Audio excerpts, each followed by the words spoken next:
Duncan Gilmore from E3K, Gilmore Engineers. So thank you very much for joining us, Duncan. Pleasure, Catherine. Why are you here? We're here to exhibit and to share what we do with the public, basically. We've done a number of trade shows in the past, both in Australia with yourselves, with Business Acumen previously, and overseas in places like Los Angeles. We've done 2 there, and in Hanover in Germany. So we've done a number of trade shows probably over the last decade, and we know the value of exhibiting. It's good to get your name out there for people to see, people that you don't expect might be interested in your product, just to let them know that you're around. It's good value. Yep. And so what are your thoughts so far on the inaugural Australia Innovation Exhibition with your experience? It'll be good to have some of your feedback so far. I know it's the first day of the inaugural Australian Innovation, but you have become a bit of a mentor here to most of the exhibitors. So what are your thoughts on it? I think it's going well.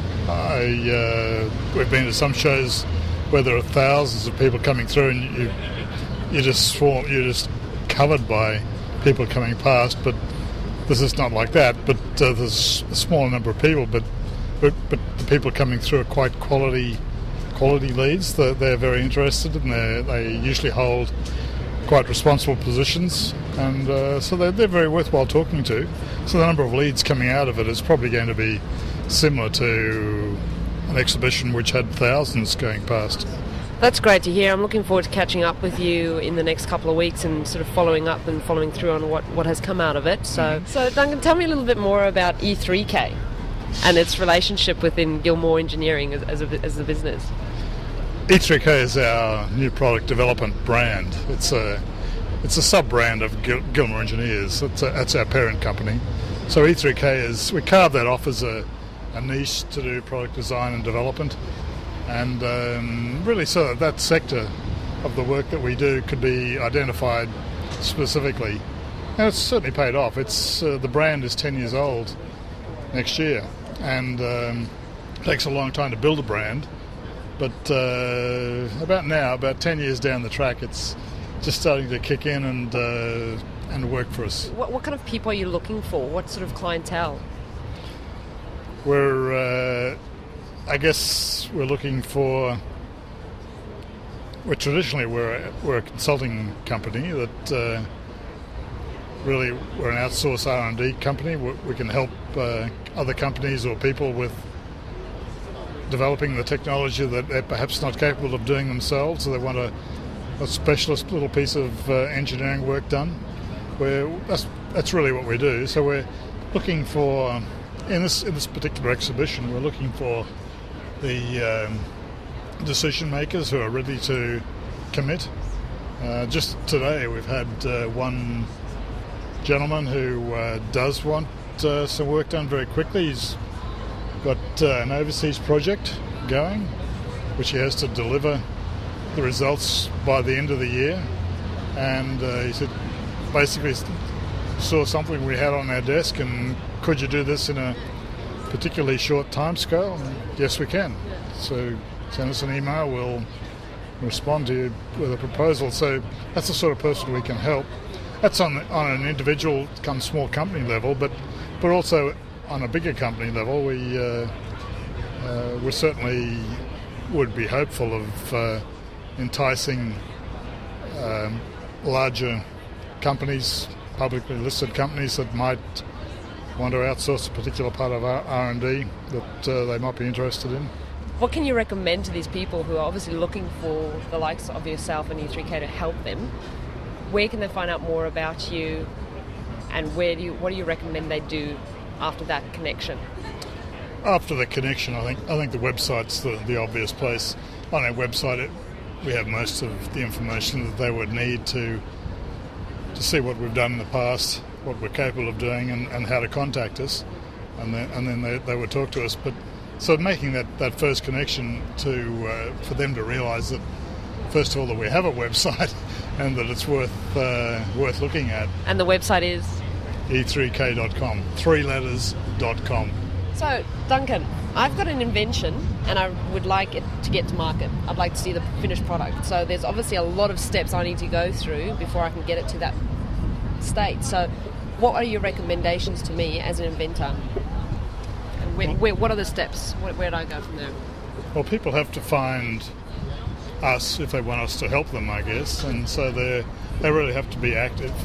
Yep. But that means they need to attend exhibitions like this one. Yep.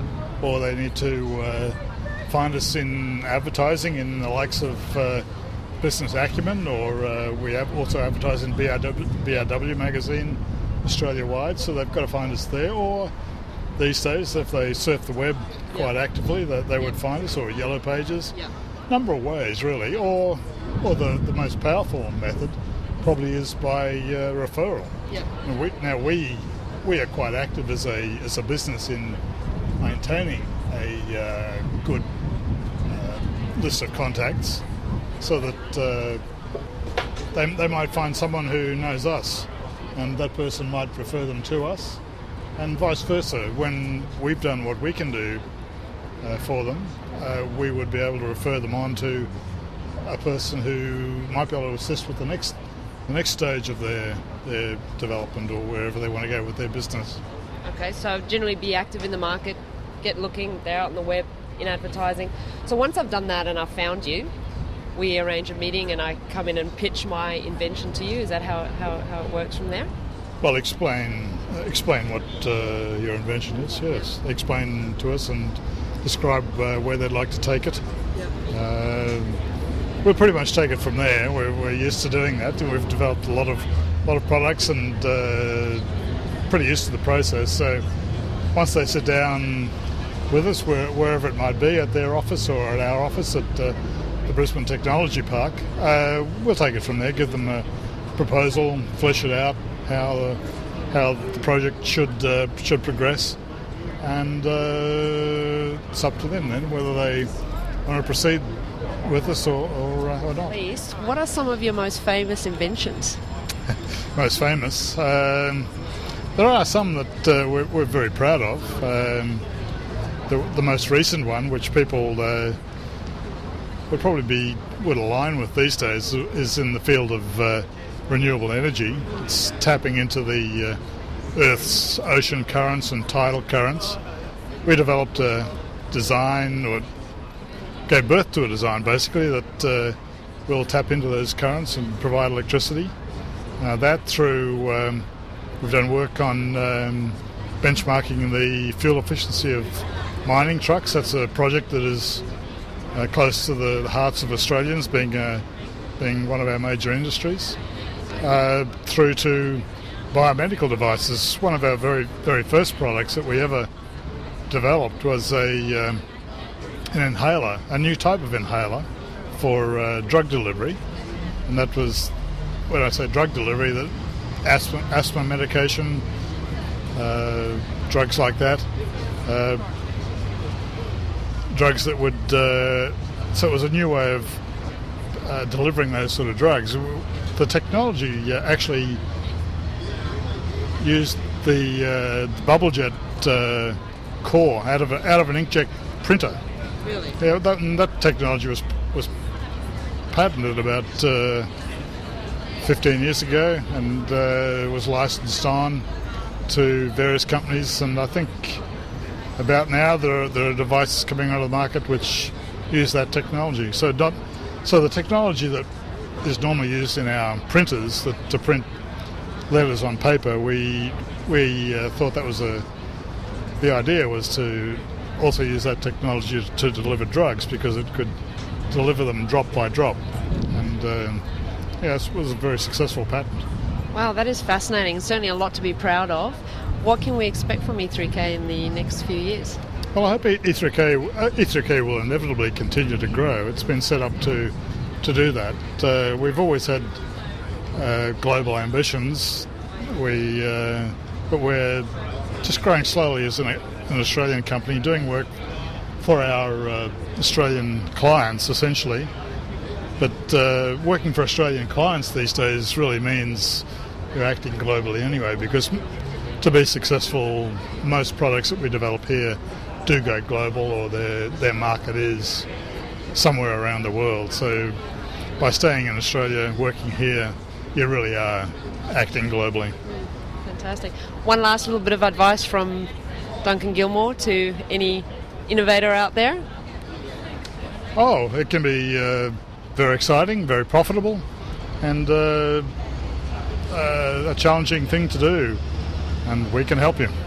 I wish you all the very, very luck, Duncan. I think you've got a great business, a great product, and I know you've got some great successful stories.